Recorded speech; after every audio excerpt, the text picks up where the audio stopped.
다니엘이 기도할 때에 하나님께서 고백하고 그가 부르짖는 기도가 있었습니다.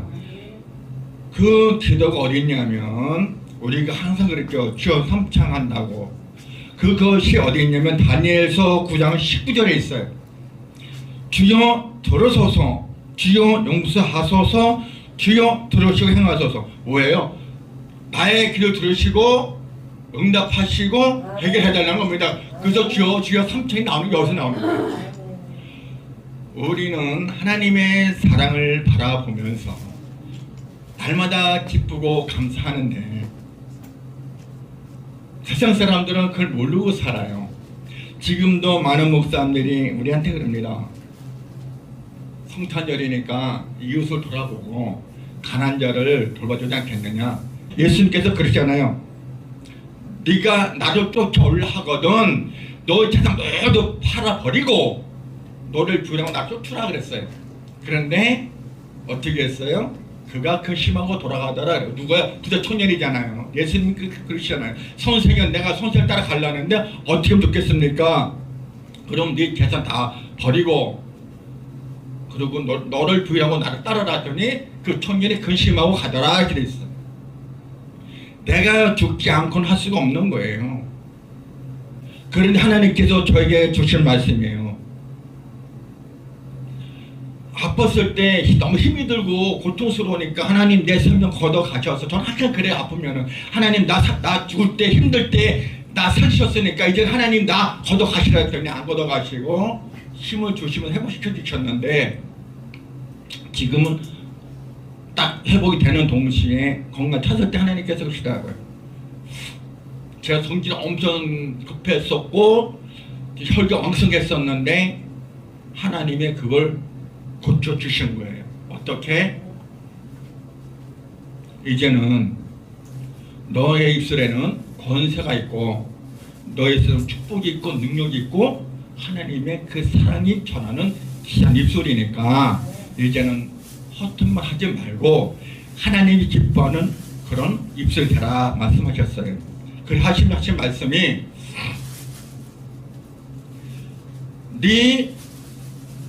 그러니까 내 안으로 들어가는 네 입술로 들어가는 것이 더러운 것이 아니고 너 입속에서 나오는 것이 더럽다 이렇게 말씀하시는 거예요. 이게 뭐냐?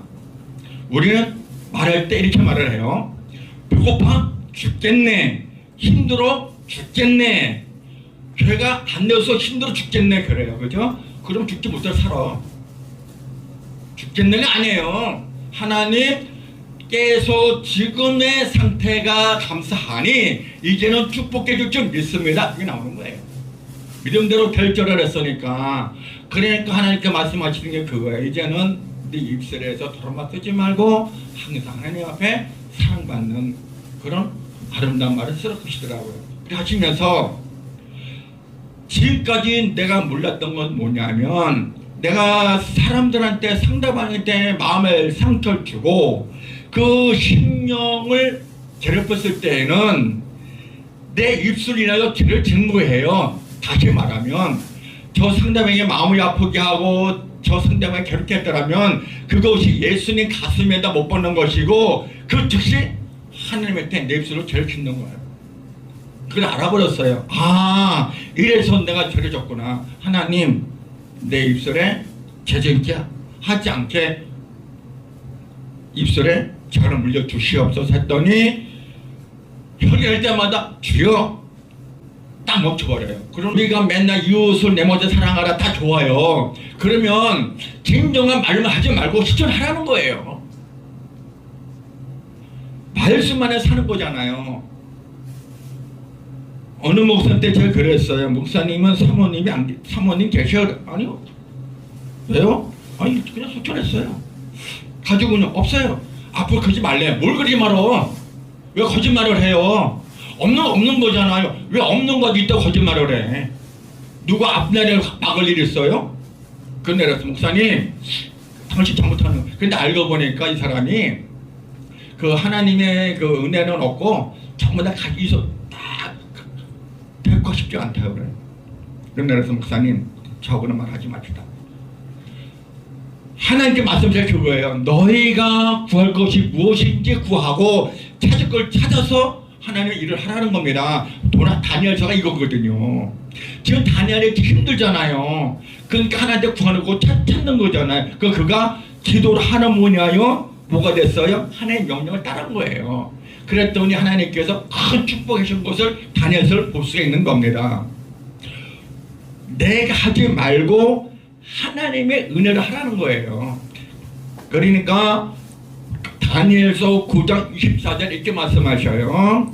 내 백성과 내 거룩한 성을 위하여 70일에로 기한을 정하였나니 허물이 마치며 죄가 끝나며 죄악이 영속되며 영원한 의가 드러나며 이상과 예언이 응하여 또 지극히 거룩한 자가 기름 부음을 받으리라 말씀하고 있는 겁니다. 그러니까 모든 것은 하나님께 회개하고 돌아오고 주의 말씀대로 하나님 말씀 안에 살게 되면 능력과 권능 권세가 우리에게 있는다는 거예요. 그래서 하나님께서 기름 부어 세우시는 주의 종이 되는 거예요.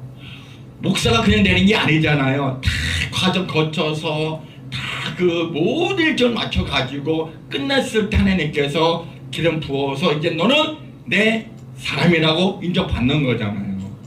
우리는 하나님의 대변자로서 하나님의 도둑져서 가는 거잖아요. 그러니까는 말 함부로 하면 안 되는 거예요. 왜? 하나님이 도우시고 함께 하시니까. 우리 모든 목사님들은 정말 질서가 없어요. 하나님 질서 하나님이잖아요.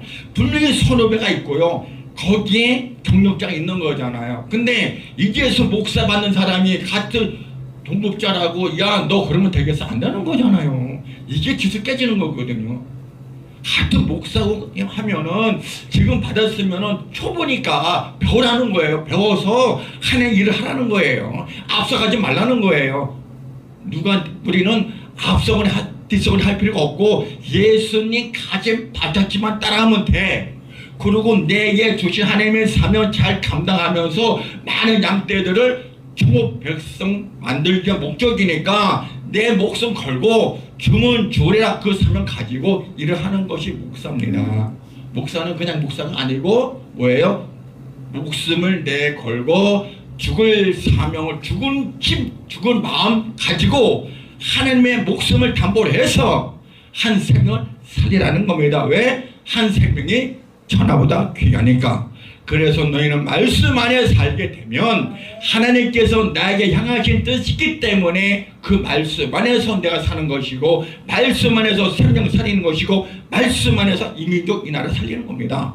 그러니까 우리는 모든 것은 주님의 은혜를 알고 감사하면서 죽도록 충성하고 이 사명 감당하는 우리 모든 주의 끝내시기를 예수님의 이름으로 간절히 축원을 드립니다.